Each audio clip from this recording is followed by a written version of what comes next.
Yeah, Aniket, Jayesh, can you hear me, guys? Am I audible?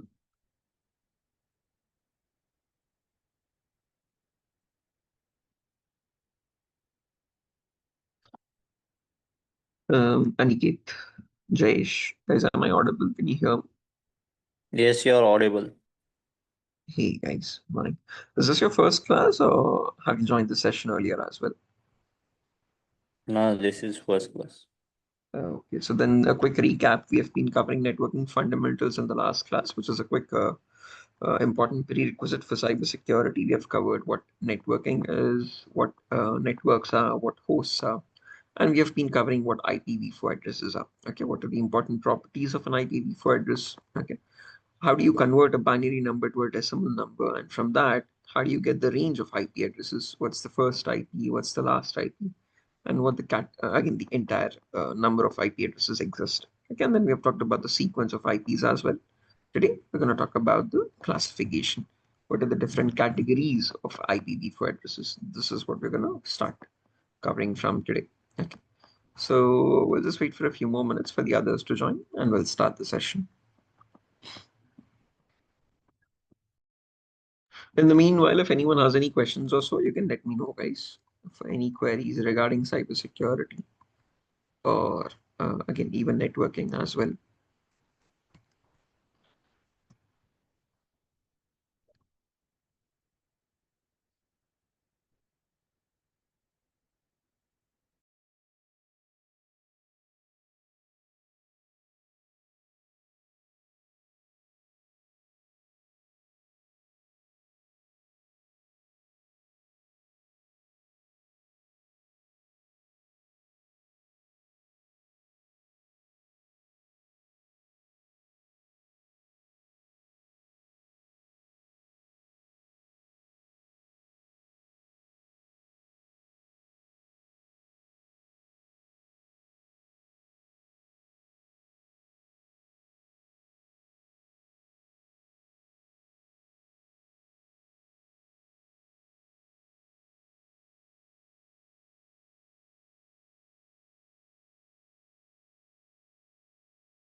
Okay, guys, so let's get started without any further ado. I think everyone is here, and the others will be joining shortly. So now, in the last class, as mentioned, we have covered some important fundamentals on IP addresses. Today, we're going to talk about the classification of IPv4 addresses. Okay, and let me record this session as well.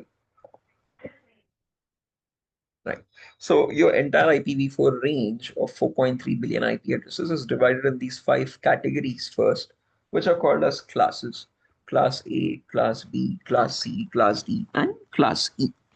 Now, again, each of these classes has a subcategorization as well called public and private IPs. Class A has public and private IPs. Class B has public and private IPs. Class C also has public and private IPs in it. Okay. Class D and Class C are exceptions. They do not have any private IPs in them. All of them are public IPs itself. Okay. So before we dive into what these classes are, let me define public and private IPs. Okay. Let's try to understand what these are. Okay. So to understand public and private IPs, let's take the example of our home network. Now, in our home network, we have a Wi-Fi router, and to that Wi-Fi router, we have these other internal devices connected: your laptops, your smartphones, your smartwatches, your smart TVs, your computers, whatnot. Okay, all of these devices are commonly known as the local area network devices, or also intranet devices. So whenever you have such a local area network, and when you want these devices to communicate with each other internally, they use something called private IPs. So private IP addresses are the IPs used in an intranet, okay, intranet or a local area network, so that they can easily communicate with each other. So your router gets a unique IP, and similarly, every other device in the network also gets a unique IP. And each of these IPs is known as a private IP. So here, for instance, your router is getting 192.168.0.1, your laptop 0.2, your smartwatch 0.3, your smartphone 0.4, and your smart TV or something 0.5, let's say. Okay. And each of these devices now can start communicating with each other using these private IPs. Okay. So to define private IPs, these are addresses assigned to each unique device in an intranet so that they can communicate with each other. Okay. Now, why specifically 192.168? I'll cover that in a bit. Okay, don't worry about it. Okay. But to define private IPs, these are the IP addresses used in a local intranet for all the devices to communicate with each other. Okay. Now, when any of these devices wants to communicate with the internet, the global network, then you need something called the public IP. So your router gets a cable from outside your house, an optical fiber cable or an RJ45 cable or whatever it be. So when you take up an internet connection, the ISP guy sets up the connection. He brings a cable from the closest hub and attaches it to your router. So that cable carries the public IP. Okay. So and that public IP is shared among all the devices in your local network. Okay. So your router gets the public IP, and that public IP is again shared by all the other devices. So if your phone wants to communicate with the internet, let's say, if it wants to access a website like google.com, it first sends the packet from its own private IP to the router's private IP. Then the router is capable of transmitting that data across two different networks. So from the private network, it can shift the packet to the public network. Okay. And with that public IP, it reaches the exact server, google.com. Okay. So to define the public IP, these are IP addresses which are globally unique addresses, and they're used to identify devices on the internet. Okay. So whenever you want to communicate with the internet, you will definitely need a public IP for that. Without a public IP, you cannot communicate with the internet. Okay. And these public IPs are always held with the ISPs, internet service providers. So if you want a public IP, you always have to get it allocated by the ISP. Airtel, Hibernate, Geo, Hathway, all of these are ISPs in India. If you talk about US, there are ISPs like AT&T, T-Mobile, Verizon. All of those are ISPs in the US. Okay, all of these companies have the control over the public IPs, and they provide it to the organizations and the individual users. Okay, and these public IPs are routable over the internet. And if you have to check what your public IP is, you can open up any browser, and in your browser, you can just do a quick search. What is my IP? Okay. And that would show you your public IP on the page here. Or if it is not visible here, you can click on any of these websites. What is my IP address.com or what is my IP.com? And you can see this here is your public IP. Okay. Now you would be getting your own unique public IPs there. This is the IP provided to me by my ISP internet service provider, Beam Telecom, which is Act 500 in this region. Okay, so that is what a public IP is. On the other hand, to define a private IP, as mentioned, these are the IP addresses used locally or in internal private networks, home networks, offices, organizations, etc. For local communication, when all your internal devices have to communicate with each other, they use private IPs. These are not directly accessible from the internet. So to connect to the internet, you can't just simply use a private IP. You need a public IP for that. Okay. And these private IPs only allow devices within the same local network to communicate with each other. Okay.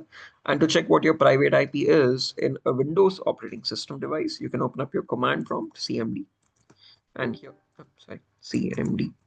And here you can run a simple command ipconfig, Internet Protocol Configurations. And you can see this is my laptop's private IP here. I'm checking in my wireless LAN because that is what I'm connected to right now, to the Wi-Fi network. Okay, so that is what my private IP is.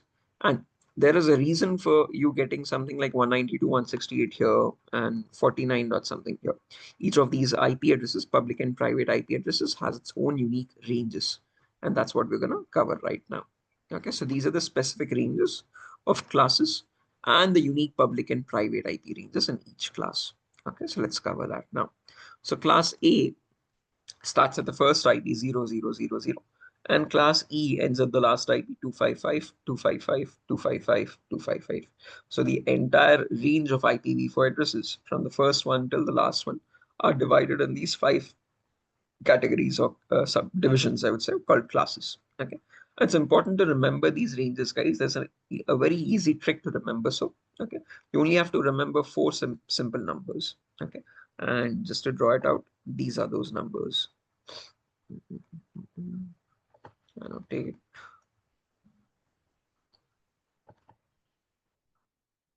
Yeah. So if you just remember these four numbers, you can remember the entire range actually. Okay. So the first class, class A, starts at 0000, and it goes all the way up to 127, 255, 255, 255. Okay.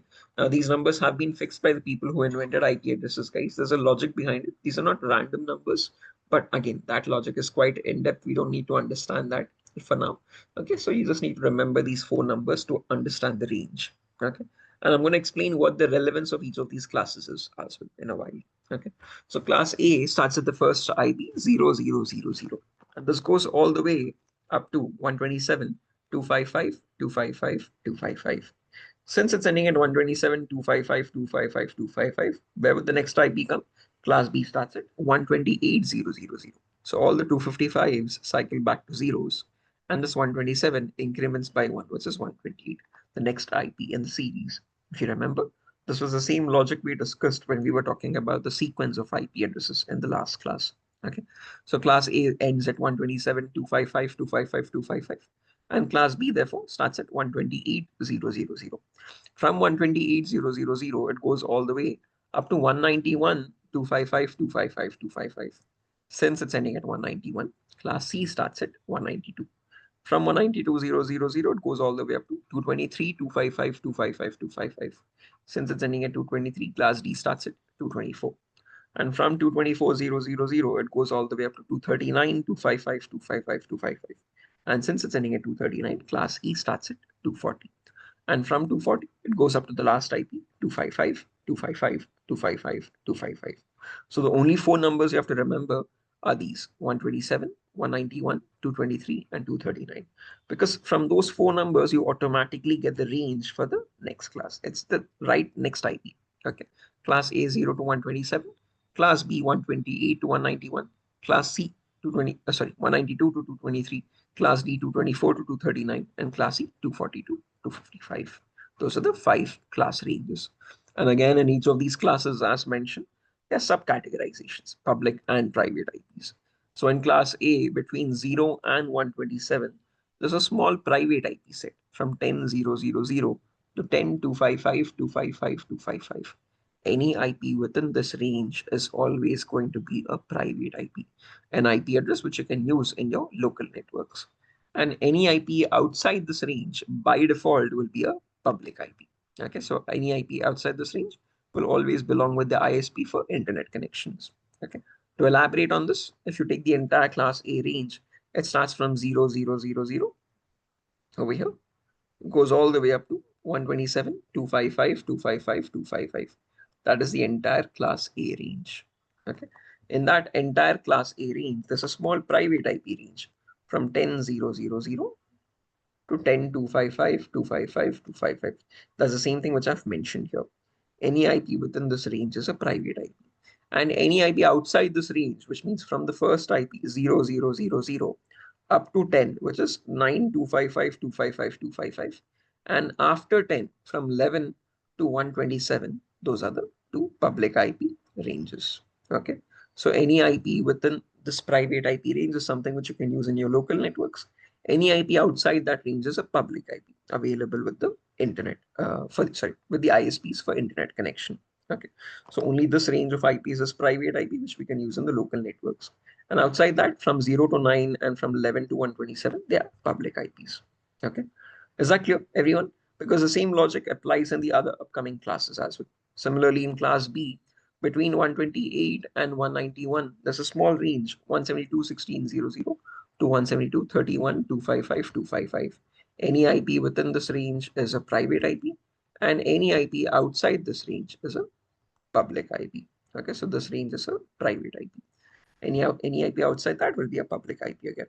Similarly, in class E as well, between 192 and 223, there's a small range, 192, 168.00 to 192, 168, 255, 255. Any IP within this range is a private IP, and any IP outside that range is a public IP. And finally, in class D and class E, these are exceptions. They do not have any private IPs in them. All of them are public IPs itself. Okay. So this is very important to remember these ranges, guys, because in the upcoming sessions, when we work in cybersecurity, you go through a lot of log files. And in those logs, these IP addresses are something you will notice very frequently. By looking at that IP, you can figure out where the attack is initiating from. If it is a private IP, it means the attacker is in your own same network. If it is a public IP, it means the attacker is from an external network. It's from the internet. Okay. So in order to make that distinguishing, again, to know that distinguishing factor, you need to remember these IP address ranges, guys. Okay.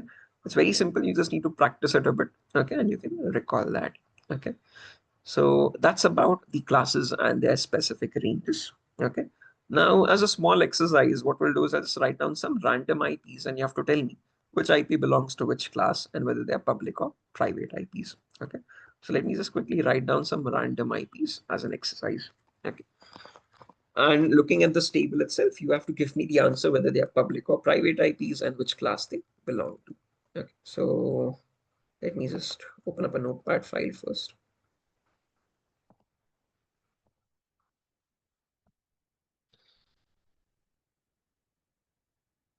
Okay.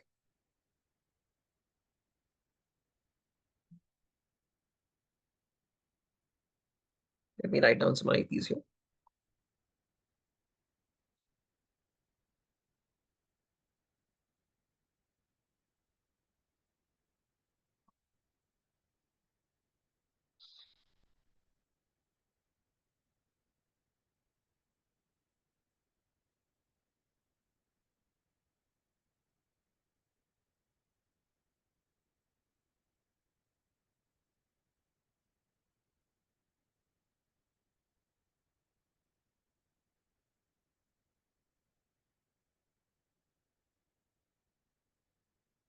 Okay. So here's a few random IPs, and I would want you to look at these ranges here and tell me which IP belongs to which category, guys. Okay. So let me give you the answer for the first one, 10.20.30.40. Okay. So looking at the first octet 10, we know this falls between 0 and 127. So therefore, this is a class A IP address. Now that you know that this is class A, we have to look at this private IP range. Okay. Now, is it falling in this range? So for an IP to be a private IP in class A, first octet needs to be 10, and the remaining three octets can be anything from 0 to 255. For an IP to be a private IP in class B, what's the condition? First octet needs to be 172. Second octet needs to be between 16 and 31. And the remaining two octets can be anything from 0 to 255s. And for class C, first octet needs to be 192. second octet needs to be 168, and the third and fourth octet needs to be 0 and 255s, 0, 0 to 255s. Okay, so here we have the first octet as 10, which is falling in this range here. So therefore, this is a private IP. Okay, if I have something like, let's say, instead of 10, if I have something like 90.100.200.100. Okay, so this is also class A between 0 and 127, but this will be a public IP because the first octet is 90. It's not in this range. Okay, so that is how you get to know which IPs belonging to which category. Can you give me the answer for the next one? 192, 165, 1.10. Which class is this, guys? This is class Jasprit or the others, anyone? Yes, this is class C. Okay. Now, which category is it? Is this public or private?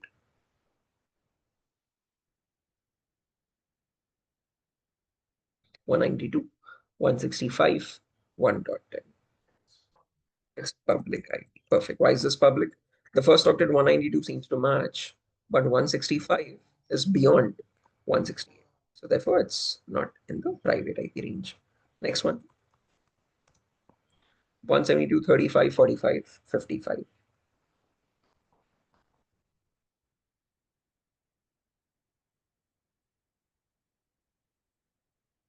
Any answers, guys?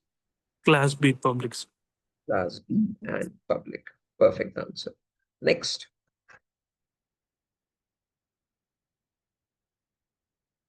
192, 168, 0.10. Class C private. Class C and private. Perfect answer. Next.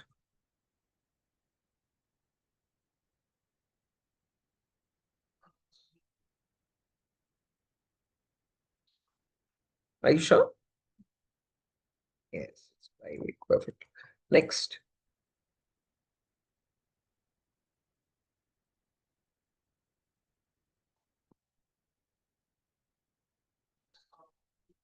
Perfect. So therefore, they are public IPs. Perfect. Next one. 229, 229, 10.20. Class D and yeah, public. Perfect. Next. Class B. Perfect.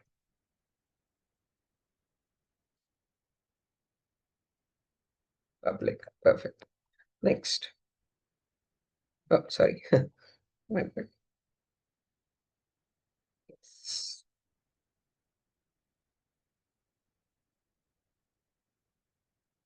Public itself. Correct. Next.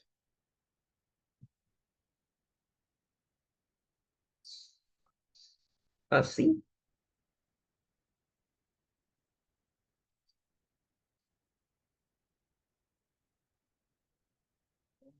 Public. Perfect answer. Perfect. So yeah, those are the answers, guys. Okay. And I hope everyone else has understood it as well. Okay. So again, as mentioned, this is how you would categorize which IP belongs to which range and whether they are public or private IPs. Okay. So now the main question is, okay, why do we have 5 separate classes? Why not just one single class with some public and private IPs in it? It would have made our job easier to remember it, right? But no, there's a specific reason for this. And the reason is each class has its own unique network and host portions. Class A has one network portion and 3 host portions. Class B has 2 network portions and 2 host portions. Class C has 3 network portions and 1 host portion. Class D and Class E have 4 network portions. So as you're going down the line, network portions are increasing in number. Host portions are decreasing in number. Okay. Class A has 1 network portion, Class B has 2 network portions, Class C has 3 network portions, Class D and Class E have 4 network portions. But what is the relevance of these network and host portions? To understand that, we'll take the example of Class C first, which has 3 network portions and 1 host portion. Now in Class C, the first private IP starts at 192.168.0.0. That's the same thing which I've written down here. Class C private IP starts at 192.168.0.0 and goes all the way up to 192.168.255.255. And the first three portions are the network portions. Last portion is the host portion. Now, ignoring network and host portions for a while, let's talk about the sequence that we learned in the last class. So first IP is 192.168.0.0. What would the next IP be? 0.1. Next IP, 0.2. Next IP, 0.3. Next IP, 0.4. This goes on all the way up to 0.253, 254, 255. Okay. Now, once it reaches 255 here, what happens next? This 255 cycles back to 0. And the next octet, the 0 here, increases by 1. This is the same exact sequence which we learned in the last class. I hope you can recall. Okay. So now, as long as the host portion is changing, it indicates a change in the host. So each unique host portion value can be assigned to a unique host. So 0.1 could be my Wi-Fi router. 0.2 could be my laptop. 0.3 could be my smartphone. 0.4 could be my smartwatch. Okay. So each unique host portion value can be assigned to a unique host. And all of these IPs belong to the same network, the 192.168.0 network. As long as they belong to the same network, they can communicate with each other. So this Wi-Fi router is capable of communicating with all the other devices in the same network. But when the network portion value changes, so when any of these values here in the network portion is changing from 0 to any other value, the network divides over there. So now here from 1, 0, you have a separate network. And this network can communicate among themselves from 1, 0 to 1, 2, 5, 5. And when that 1 changes to 2, the network divides again. So the host portion is to give the identity to each unique host in a network. And the network portions is to give identity for the entire network as one group. Okay. So the network portion gives you the identity for the network, the entire network, and the host portion gives you the identity for each host in that individual network. Okay. So from 192.168.0.0 to 0.255, that's the first network. Then from 10 to 1255, that's the next network. 20 to 2255, that's the next network. And this goes on all the way up to 255.0 to 255.255. And the common thing in all of these networks is you can connect a maximum of 255 devices, not more than that. I'm ignoring the 0th IP and I'm rounding it up to 255. So no matter what network you take here, each network can contain or can accumulate a maximum of 255 devices itself, not more than that. So if you have your home network or small organization networks where you only have like hardly 100 or 200 devices or so, then you go for class C because it has a limit of connecting a maximum of 255 IPs in each singular network. Okay. But what if your network has more than 255 IPs in it? In that case, you have to go for the next class, class B. Okay. Class B now has 2 network portions and 2 host portions. Okay. Class B private IP starts at 172.16.0.0 and goes all the way up to 172.31.255.255. Okay. And the first 2 portions are the network portions. Last 2 portions are the host portions. So leaving that aside, let's talk about the sequence again. So the first IP is 172.16.0.0. Okay. Next IP would be 0.1. Next IP 0.2. Next IP 0.3. Next 0.4, 0.5, 0.6, 0.7, 0.8, 0.9 goes all the way up to 0.255. Now after 0.255, you have 1, 0. Now please note the network does not divide here because the last 2 portions are host portions. So even the third octet belongs to the host portion. So therefore 0.255 can now freely communicate with 1, 0. Okay. This was not the case in class C. It could not communicate there because only the last octet was host. In class B, you have 2 host portions. So 0.255 can now actually communicate with all the other hosts under it as well. So it can communicate with 10, 11, 12, 13, which goes up to 1255. It can communicate with 20, 21, 22, 23, which goes up to 2255. And similarly, all the other IPs as well, 30, 31, 32, 33, which goes up to 3255. And somewhere down the line, you would have 2550, 2551, 2552, 2553, which goes up to 255, 255. Once both these octets are full, they cycle back to zeros, and then the 16 changes to 17. And now, whenever there's a change in the network portion, as mentioned, there's a change in the network itself. So here the network divides, and then a new network begins. from 1700. And from 1700, it goes all the way up to 17.255.255. That's one singular network. And when 17 changes to 18, that's a new network again. From 1800, it goes all the way up to 18.255.255. And then the network changes again. This goes all the way up to the last network, which is 3100 to 31.255.255. So now in each class B network now, we can connect more number of devices. And that is a total of 255 into 255 devices. Reason being, each third octet is repeating 255 times. Okay. So 0 here repeats from 00 to 0255. Okay. Then 1 repeats from 10 to 1255. Then 2 repeats from 20 to 2255. So for every third octet, the fourth octet repeats 255 times. And the third octet itself repeats 255 times again. Actually, to be precise, 256 because you are including 0 as well. But just to make it sound better, okay, we are saying class B can connect a maximum of 255 into 255 devices, which is closely or approximately equal to 65,535 devices. So if you have a network which needs more than 255 devices to be connected in it, then you go for class B in that. Okay. And finally, when you go to class A with one network portion and 3 host portions, all the IPs from 10.0.0.0 up to 10.255.255.255 belong to one singular network. And when 10 changes to 11, the network divides over there. And in this one singular network, you can connect a maximum of 255 into 255 into 255 IPs, which is the largest of all. Okay, so that is the relevance of each class, guys. Class C can be used for small networks. Class B and Class C can be used for larger networks. Please note, Class D and Class E do not have any private IPs in them. So therefore, there is no such network and host concept in Class D and Class E. All of them are unique public IPs. And these public IPs are special public IPs. They're not used for internet access. They're not given for access for us to, again, browse the internet. They are reserved for special organizations, research and development organizations, military organizations, government portals, weather forecasting or weather broadcasting services. All those special organizations go for Class D and Class E. Okay, Class A, B, C public IPs are for internet access. Class D and Class E are special public IPs. Okay, they're not given to the general public. Okay, so that's the relevance of each class in the entire IPv4 range. Okay, and that is the same reason why if you open up your command prompt here, you can see you get an IP 192.168.0.5. This is a private IP. And if I go to my browser, I see a public IP here, 49.204.238. This is class A public IP. And this here is class C private IP. Okay. So that is what public and private IPs are. And that is why I'm getting 192.168 here, because my home network is a very small network.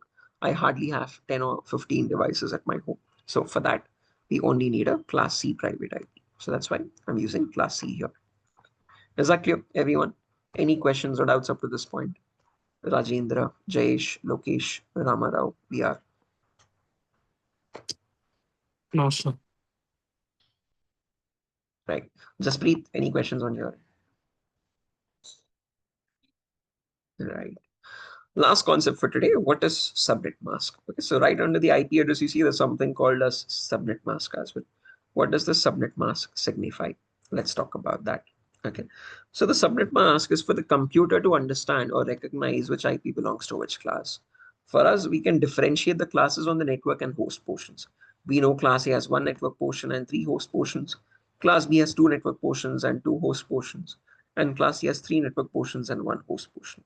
But how does a computer or how does any other information system differentiate between these network and host portions? So what the computer does is it assigns the network portions with the value of 1 and the host portion bits with the value of 0. Okay. So for class A, where you have 1 network portion and 3 host portions, they're all ones in the first portion and all zeros in the remaining 3 portions.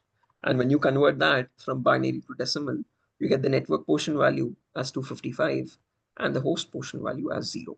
So for class A, the subnet mask is 255.0.0.0.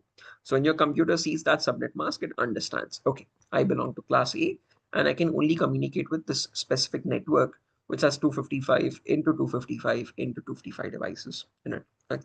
For class B, with 2 network portions and 2 host portions, subnet mask is 255.255.0.0. And for class C, with 3 network portions and 1 host portion, it understands the subnet mask is 255.255.255.0. Okay, and that's the same thing which I see here, 255.255.255.0. So when your computer sees that subnet mask, it understands that it belongs to class C, and it can only communicate with 255 IPs in the network, starting from 192.168.0.1 to 192.168.0.255. Okay, so that's what the subnet mask is. It's for a computer to understand what its range of its network is and which class it belongs to. Okay. And then you have something called a default gateway. This is just a fancy name given to your Wi-Fi router, which gets the first IP in the network. Okay, so 0.1 is the gateway, which is your Wi-Fi router. The reason why it's called the gateway is because it is the path between two different networks, the gate between two different networks. If I show you this image here, when any device wants to communicate with the internet from the private network, it always has to send the packet to this default device here, which is acting as a gateway between the two different networks, public network and the private network. Hence the name default gateway. It gets the first IP in the network, 192.168.0.1. Okay. So that is a brief introduction on what we have learned today. Okay, what are IPv4 ranges? What is the relevance of these classes?